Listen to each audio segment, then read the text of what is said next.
Hello, everybody. Welcome to Game On Summit. I am Bowie Lau, the event organizer for the summit, and I welcome everybody to join us. Our panel topic today is Who Wants to Play? Getting into grips with the start on who the gaming audience is in 2021, measuring the true success of gaming campaigns. I have the privilege and honor to moderate this panel along with three prestige speakers, including Brian Chan, President of Bitcoin Association of Hong Kong, Jennifer Cheng, co-founder and director of NewChic Capital Family Office, and Lu Lian, CFO of Chambers. Why don't we have a quick introduction of yourself, starting with Brian? Thanks for having us, Bowie. I'm very excited for this event. I'm part of the Bitcoin Association of Hong Kong. It was founded in 2014. We currently have 6,000 members globally, and we're growing. We're striving to be the trusted point of contact for governments, institutions, and retailers in trying to drive crypto adoption. Thank you very much. Thank you, Brian. And Jennifer? Hi, my name is Jennifer Cheng Lo. Added the married name there because there apparently are a few more than Jennifer Changs. Common name, like John Smith, I guess. Yeah, I'm the founder and director of my single family office, NewChic Capital. I'm a serial exit entrepreneur and investor for my family office. After a bunch of exits in e-commerce as well as in other areas, I decided I have to pay it forward and invest in others, whether it's direct investments in founders and in new technologies, or whether it's in emerging fund managers. And I'm very happy that we actually won an award the other week for being the most impactful investor in tech family office in Asia. That's great. Congratulations. Thank you so much. Yeah. And the end? Hi, everyone. Thanks for having me. My name is Lien Nguyen, and I'm the CFO of Chambers. We're actually just founded about 3 months ago, so we're a very new startup based in Hanoi, Vietnam. Chambers is a blockchain game publishing platform where we target indie game studios who don't have the resources and know-how to create blockchain games, and we provide them with a full stack platform, including SDK, core services, e-wallet, marketplace, everything that they need to so they can easily publish and monetize their blockchain games. And gamers can come in our ecosystem and easily create and trade game NFTs within and across different games in the multiverse. And at the same time, we're also building and operating our own dedicated sidechain for gaming that is compatible with a major chains such as Ethereum and Binance Smart Chain. And I also just wanted to note that Chambers is actually a project that comes out of Apota, and Apota is an internet company in Vietnam. We have about 15 million users accumulatively, spreading across game publishing, mobile payment, and advertising. Thanks for having me. Great. So let's jump to the topic. Brian, what's that to... I don't want to jump to the topic just yet. I would love for you to introduce yourself. Our lovely moderator has not introduced herself yet. No, I assume everybody knows me. Yes, thank you, Jennifer. I wear many hats. One of the hat I focus on investment. So I run Major, which is an angel investment firm based out of Hong Kong and Singapore. I do direct investment to different startups. On the other hand, I also run a partner of a VC fund called True Global Ventures. We just closed our fund back in September, oversubscribed with over 100 million USD fund, mainly focused on blockchain. And we also early invested in the NFT space, which got me quite a lot of exposure and interest in this space. On the other hand, I also run MateSpire, which is a tech venture development education group. So I do a lot of educational events focusing emerging technology, for example, in blockchain, NFT, prop tech, and investment related topics.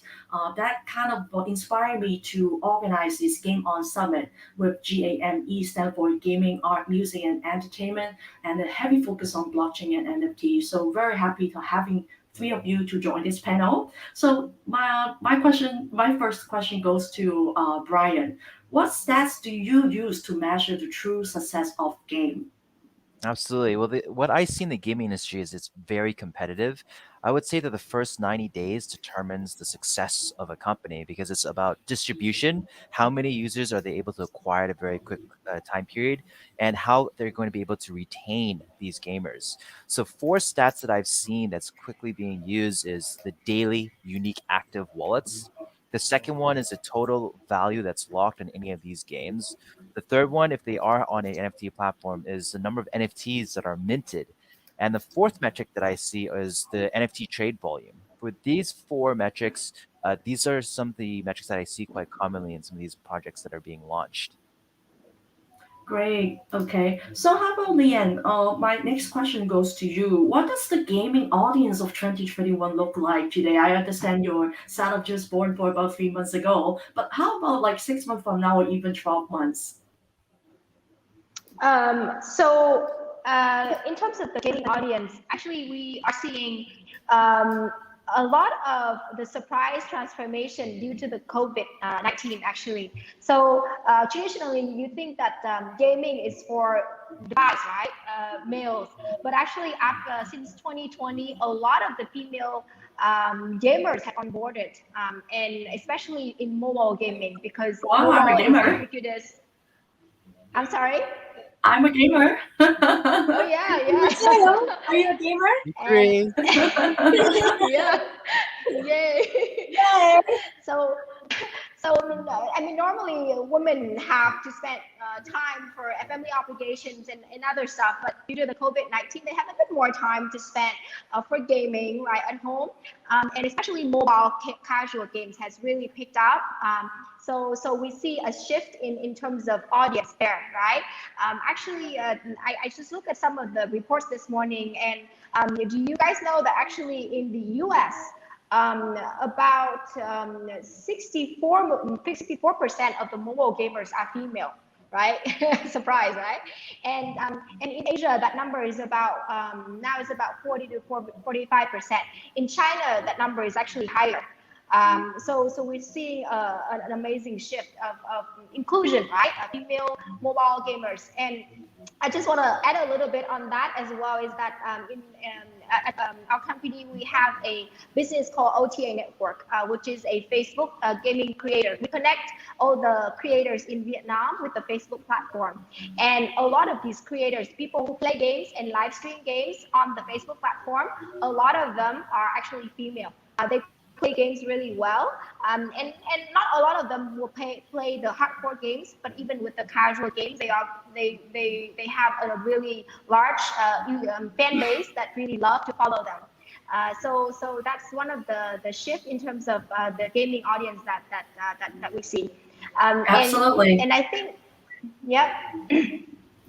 And I guess one more thing is that I think everyone you just can't go online and not see the explosion of Axie Infinity, right?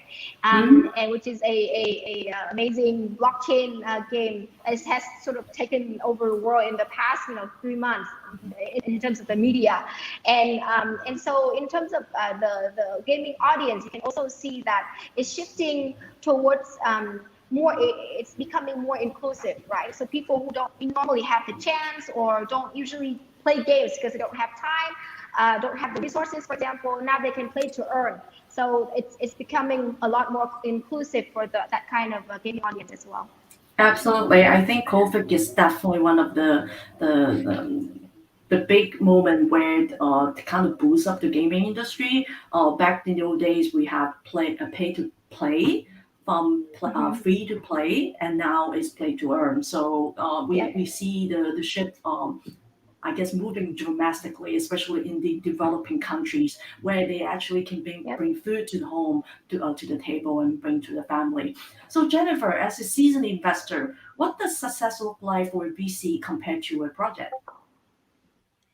Well, okay, so I want to quickly clarify that I'm not a VC. I'm a family office, so I'm an LP of some VC funds. Although what I love to do, and boy, I think you know this, is I like to make direct investments, and I also like to invest in VC funds so I can benchmark myself against smarter people. And as we all know, smart people tend to be the gamers. I guess we're all gamers here because we're early movers and we're really good at seeing things before it becomes mainstream. So I think one of the things that I like to see is not only that I don't want to ever be outperforming the VCs, but sometimes sometimes that happens. It's fine. I don't want to do that constantly. I think what I like to look for when it comes to return is that not only like a game or an investment, it's not good if it's a flash in the pan. If it's like just a trend, if it's a short-term trend. Sorry, I'm gonna make sure is everyone muted because I hear a lot of echoes. But basically, if we hear a lot of sort of I guess noise around something, and it might be like, oh, okay, this is something interesting. It might not just be a trend. For example, I would give like Roblox. A lot of people originally were like, oh, this sounds silly. Like, why do we have to have games for children, right? And then I was like, well, I loved Roblox because I wanted my kids to be very good at coding. So I said, okay, play Roblox. Now my oldest codes Roblox games. She has a Roblox store. She has Roblox pets and NFTs, right? And I think one of the reasons why we see that happening is because you have to look at what I think one of my biggest trends is look at what the youngest folks like, because they're going to be alive longer. They're going to have the longest use case. So then you can see whether there's a true life cycle for that particular business model or even that game, whether it's a classic game that the whole family plays. And I'm not ashamed to say I play Roblox with my kids. Love it.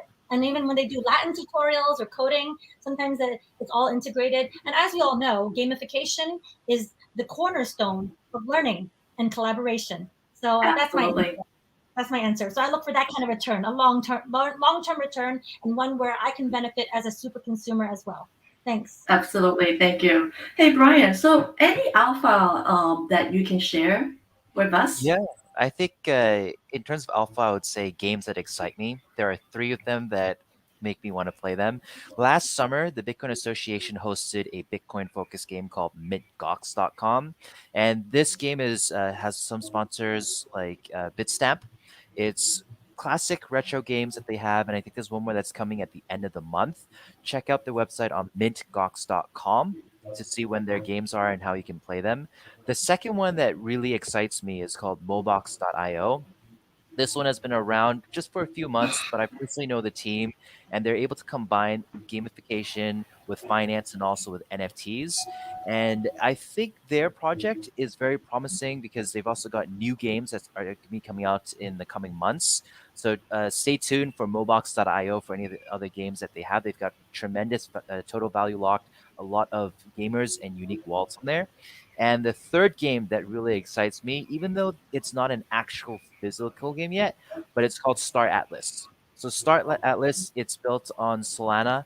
If you have been able to see the cinematic trailer and the vision of where you're actually going to be able to fly and play on any of their spaceships, or you're going to have structures, it almost feels like it's a little bit of Command and Conquer, but on a first-person level, which is their vision. So those are the three games: mintgox.com, Mobox.io, and also Star Atlas to really excite me. That sounds awesome. I would love to jump and play now. Thank you. And Leanne, how's the gaming and the NFT slash blockchain compare with other mediums? Oh, I turned off my mic. Yeah, so I think when you think about NFT, usually the first thing that you think of is arts in the arts work, because people anything that people want to prove, it's unique, it's rare, it is authentic, right? They think of NFT, and that's why artworks come in first. And people are, I think last year people's digital painting was sold for $68 million. So that was a big bang in terms of the NFT in arts. But blockchain NFT in gaming is quite different, right? One of the thing that is different is it's I don't know if I could say this word right. It's interoperability. So it can operate within, or it can operate across different games, right? So an art NFT, for example, it exists there. You can look at it, and it's nice. but you can't really, it doesn't have a lot of utilities. But for game NFTs, you can actually use it in one game or in different games. So that's one of the difference. The other thing that's really stands out for gaming blockchain NFT is that it allows for gaming economies to be expanded tremendously, right? Traditionally, all the games are within sort of a wall garden, right? All their economies are within themselves. But now with the blockchain and NFTs, they can really open up these wall gardens, and they can operate each game as a real economy, right? So they can, developers can actually earn recurring royalties every time a trade is made, right? And a game NFT transfer from one player to another, they can earn this recurring royalties revenue. This never happened before. They can also create all sort of like this monetary or fiscal policy, right, within the economy. So they can create tax and fees for any activities that happen in their network, or they can create a mechanism that encourage or discourage, say, inflation or deflation within that economy. So really, this blockchain and NFTs really enables gaming economies to expand so much more. The gaming industry right now is about $200 billion. But with NFT and blockchain, I really believe it can grow so much more than that. Absolutely. What's your view on this, Jennifer? What the same question?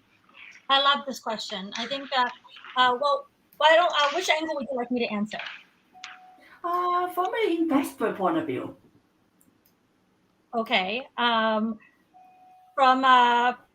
when it comes to the portability of token, or what, because I feel like Leon really fleshed it out. So yeah, I want to make sure, because there's like a handful of questions I'd love to answer, and I don't Sure. want to. So the question is how gaming and the NFTs like blockchain compare with other mediums. So when you said other mediums, I was hoping that you would compare it to, like, because as an investor, as an investor, I apparently don't know how to turn off my computer notifications. My phone is very muted. Sorry, apologies. Other mediums I consider are when you say the word medium, I think of other asset classes. So other asset classes for me, like, you've been to my house, I like to collect art, I like to collect, jewelry, but at the same time, I think it's more interesting. Like, one of our portfolio companies right now is well, I can say it because they actually just raised 10 million, and they were the winner of Shark Tank and Mark Cuban and everything. It's called Eternova. Eternova is diamonds, right? Made from people's ashes, or your loved one's ashes. And one of the things that I was talking to the founder about, which would be more interesting, I think, is that later on, if they have the diamonds on a blockchain, that way you have your loved one with you forever. Like, whether, like, or even if you're, like, for example, not necessarily ashes, pretend you're like going through an acrimonious divorce, and you're like, oh wow, I have to burn all the papers, and then you only need like a tiny bit of ashes to make a diamond, apparently. So then you can just be like, oh, this divorce is final, and it is on the blockchain. Different, like, internal. That's a great example. Yeah, the different interconnectedness, I think, even between traditional asset classes that are illiquid, like, diamonds, and gold, right? And then, coin, like pure coin, versus also, like, the other thing that is very interesting is that one of the blockchain crypto focused funds might, it's kind of acting a little bit like a, not just a trading fund, but like a index fund for me in some ways, right? Because then you might not want to hold things directly.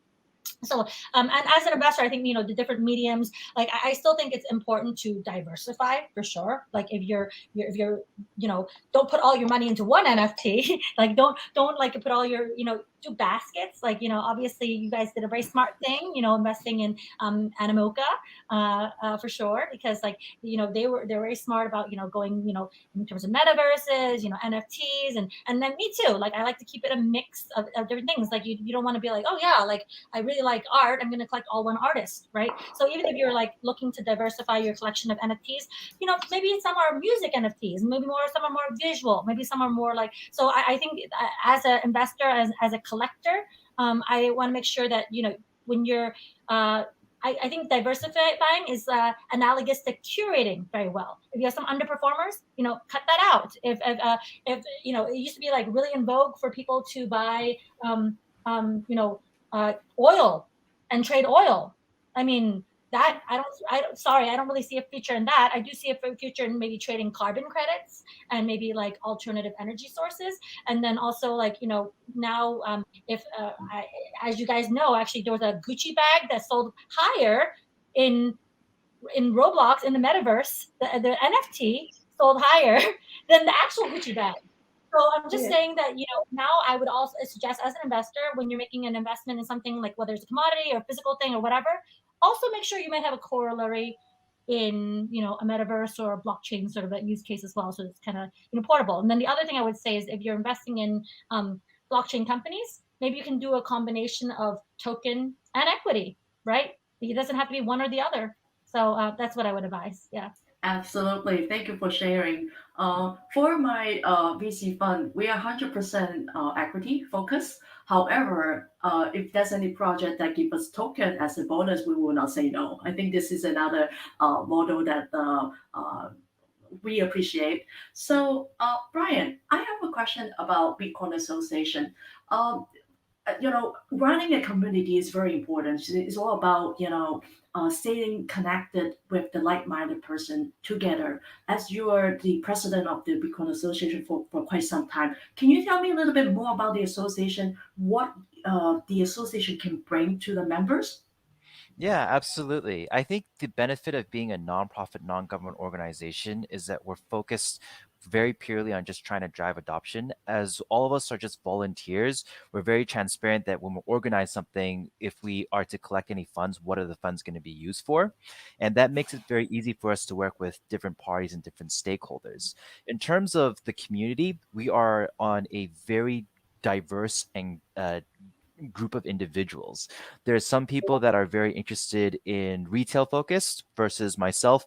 I'm much more focused on institutional, trying to drive adoption. With some of the government regulations, I'm also trying to interact with governments to try and help bridge some of the gaps between what we're seeing in the markets and also what we're seeing with the governments and also the retail space.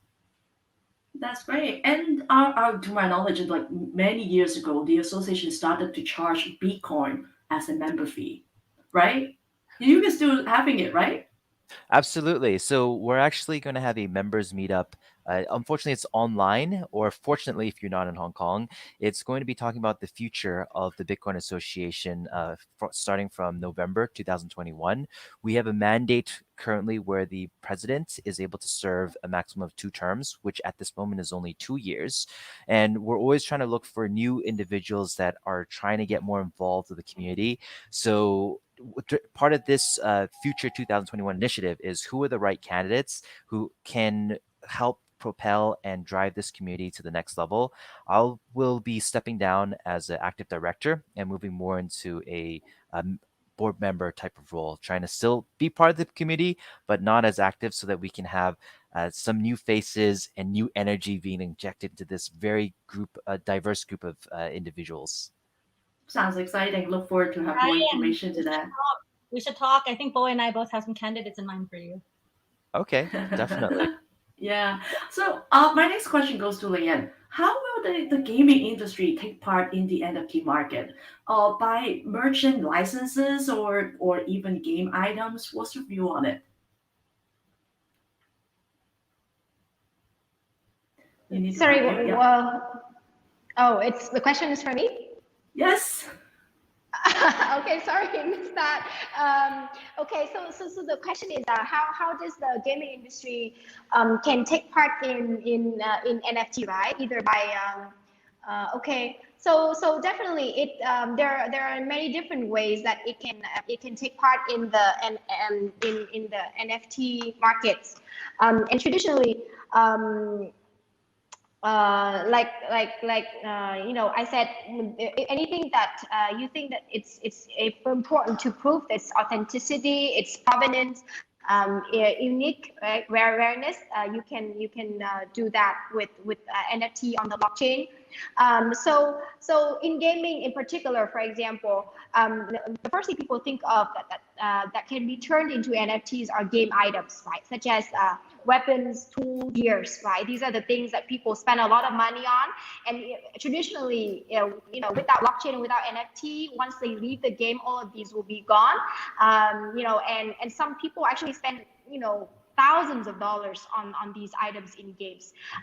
So if these can be turned into blockchain NFTs, and they can be traded after they leave the game, that's something that people will love. Within games, there are other things that can also be turned into into NFTs, such as let's talk about something more abstract, like for example, a player state or a game state. That's something more abstract, right? What that means is that sometimes some games require you to spend a lot of time doing boring work in order to level up. Right? And some people don't want to do that. They don't want to spend hours or days weeding their land so they can level up, right? Go to the next stage. So they can with NFT we can actually blockchainize actually that player state. So that player is already gotten to a certain level. You can turn that into an NFT, and they can sell it to someone who doesn't want to spend time reading. And so if they buy that, they're already at that level that they want, right? So things like that can certainly be turned into into NFT. And I think within the gaming industry, which we're in, licensing is something that get a lot of help from blockchain.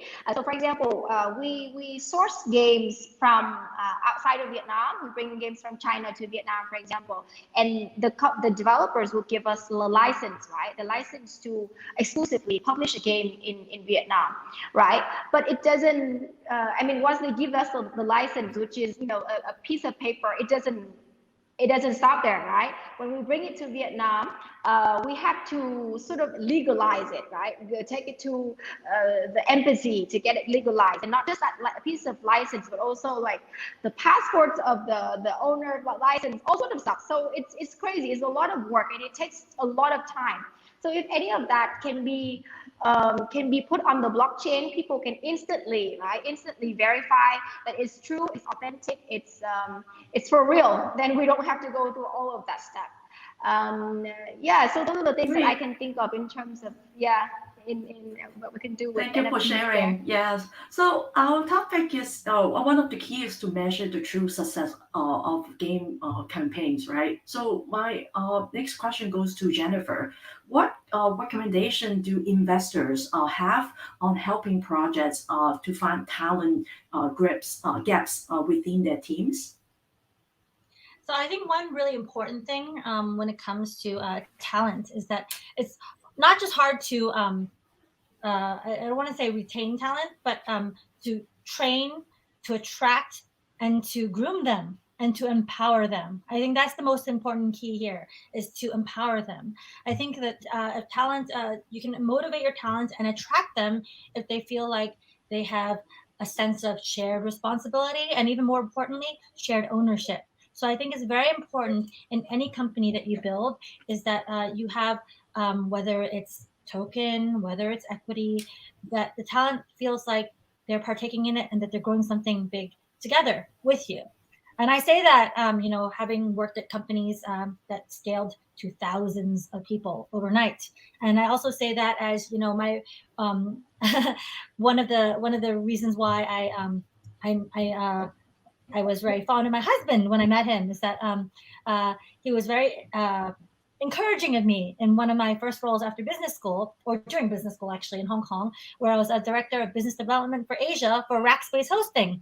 And then I met so many gaming clients. And so one of my friends, for example, he sold his first company to Zynga, and then he sold his next company to Uber, right? And then there's another friend who we recently invested in, and he was very good about retaining talent because they followed him everywhere, because not only, like, sometimes I think it's good if you work with some people are of two minds. You either work with friends, or you don't work with friends, or you work with family, or you don't work with family. So I've actually been fortunate enough that I've been actually able to work with both my family and my friends. And one of the reasons why I think I have good talent is that actually, you might have to keep this to yourself. I use child labor, and I don't actually use child labor. I actually, it's my children. So I have given them a seat at the table in our family office. If you go to our site, NewChic Capital, you'll see that they're on the investment committee. My children have both picked out edtech investments, as well as space tech, as well as metaverse investments for us. And they actually get token every month from us Wow. to their hard wallets. So Wow. that's so they learn. I think that's very important that they learn. So when I say talents, like sometimes you have to groom your talent as you would your own kids, and that's why I'm kind of using them as a comparison. So the biggest talent of all is my husband. I awarded him our anniversary, our 10-year anniversary is coming up. So as part of the birthday and anniversary gift, we as at NewChic made an investment together as a family into an avatar company. And I think avatars are actually kind of NFTs in and of themselves. And I think it's very important, like for these companies, to think of more use cases for these avatars. So the avatars could be used, like in the future, Bowie, if you're tired and you're moderating, you could be drinking water like I am right now, and your avatar could keep talking for you. You could have this broadcast. Like I That know sounds this, amazing. yeah, but that's the capstone. I think that's the capstone is if you're involved in building something great together, and if you have a share, however small, but it can grow into something big. And if you feel like part of the fabric, then I think you have solved the talent equation. Thanks. Yes, thank you for Yeah. sharing. Actually, Bowie, Brian, you have maybe I something to want say? to add Yeah. something to that. So, both Jennifer and I were both working at Rackspace at different time periods. So I never understood what the word culture meant until I went to Rackspace. You had the entire values on there. For example, treat every racker like friends and family. And then every single quarter, you literally had a straitjacket, which is to restrain people usually that are in very challenging conditions. But this straitjacket was actually awarded to the racker who was supposedly doing fanatical support that went above and beyond in trying to delight their customers. And it wasn't always about, oh, you have to try and chase numbers as a business development person. It was about how do you provide fanatical support? And we would always try and share stories about what other people were doing to delight customers. And by having this value system as being the core that everybody had to go through walking into the offices, you really feel like you are part of a team and you're going above and beyond. And as Jennifer so highly rightly mentioned, it costs a lot of money to try and acquire the right person, whether you're trying to have a talent recruiter. It takes time to train them. But if you try and retain them as well, that's also a factor that you need to consider when you're trying to look for a teammate. So I've never been interviewed the way that I have at Rackspace, where they actually had EQ games where they put me into a room and you've got two people sitting each in front of you, and one person sitting next to you, and they're trying to test what are you gonna do in a game of magical chairs, literally magical chairs, and they're just trying to test your level of stress. And that was the organization I really wanted to be part of because it didn't treat me like a number. They treated me like a person that can add to the organization both during and also afterwards. And I think culture is really hard to experience, but I think Jennifer and I have some alignment and some exposure to that. Wow, I amazing. didn't realize you were at Rackspace as well. But you know what's very interesting is you had an interview, right? And I'm sure you were probably like after I was the first director of business development for Rackspace. I grew our team to like 50 or more in Asia, and our revenues too. We approached about 100 million in revenue when I was there. So Yeah. the fanatical support, yeah, and then the one pagers, the racker to the core, the tattoo sleeves, that was my doing. So I love how that we were both at the same company. I also want to say that I was never interviewed. I was just I had lunch with one of them, and then they asked me to go to the office the next week, and then I just assumed the role. I was still a business school student actually. So Cool. I've actually Yes. never been interviewed for a job. I would love to continue to talking to every one of you, but I'm mindful that we're running out a little bit about time. So Okay. let's have a final round, have a final words. I would like to ask each of you if you have any final thought or anything that you would like to share with our audience today. Why don't we start with Leanne? Okay. Well, 30 seconds. we try. Yeah, 30 seconds. Okay. We're trying really hard here to bring blockchain to gaming, not just in Vietnam, but globally as well. And we, a lot of it's at the very nascent state. And we've meeting a lot of challenges and roadblocks here. But I hope that organizations like Bowie and Brian are working at, please spread the word, spread the education. Blockchain is not just crypto, right? Not just speculation, not just coin trading. We're trying to bring technology to the forefront of a lot of things that can really help and change people's lives. So please support us. Thank you, Leanne. And Jennifer? I love what Leanne just had to say. And first of all, I love meeting all of you guys for the first time, and finding out that we have alums of the same place even. And how can we like best way to reach you out as well? This is my final question. Yes. Sure. So my final thought is that actually whatever you do, whatever you're building, whatever you're creating, whatever you're investing in, always, think of strip it down to the bare bones without all the fancy jargon, NFTs, tokenization, blockchain. Strip it away to the core and see if at the end of the day you have something that is impactful to humanity in some ways, and generating something that's not just ROI, but something that is, that will help our future generations, not just like, this is really great, let's exit in 6 months. If you have something like that, that's not sustainable. So look for things that are impactful and sustainable, even if, there is fancy jargon involved. So that's sort of my final point, because, whatever we build now, it's left for our children and our grandchildren who are inheriting that, and then they need to continue with what we have started, right? And then I have another prediction, is that I feel like I was born too early. I wish I was born in a time where we were all immediately encoded onto the blockchain. That way, when we go into hospitals, they're like, I know exactly what you'll need because you are on this part and this node, and this is what happened, and this is what happened. And I feel like all of us, all of our stories, all of our histories are eventually being on blockchain. And right now I'm in the process of getting my Latin professor, because I love Latin, I'm a Latinist, getting all his texts and getting all the Latin translations as well as the Latin text onto blockchain as well. I think that would be amazing. Yeah, so that's my final thought for you. Let's preserve our histories even as we are writing the future. And you guys can reach me at GenClub, JENNCLUB.com. hello@GenClub.com. Or you can reach me on Instagram, Jennifer Cheng. LinkedIn, right? Yeah. My LinkedIn has 10,000 pending requests right now. I will get the link. You should direct message me on Instagram or somewhere and tell me to accept your request, because I'm a little bit, sure. I do check LinkedIn about once every 5 months. Got it. Brian? Well, first off, I want to say nice meeting all of you for the first time. Bowie, thank you for having me. If I have any last words, it's if you have a game that's built on Bitcoin, definitely send it our way, because I think the Bitcoin community will be very excited. But another one that I'm also very interested in is any type of Solana-based game that you have. Do let me know. The transaction fees, the cost, and the speed is much faster. So if we can also play on that, Bitcoin, Solana, just let me know. And you can find me on LinkedIn. Yeah. Oh, sorry. And you can also find me on LinkedIn. I just updated my name. So just type that into LinkedIn. Thank you. Great. Well, once again, thank you so much, Jennifer, Leanne, and Brian, for joining this panel. Have a good day, everyone. Thank you, Bowie. Thank you. Thank you. Take care. Bye-bye.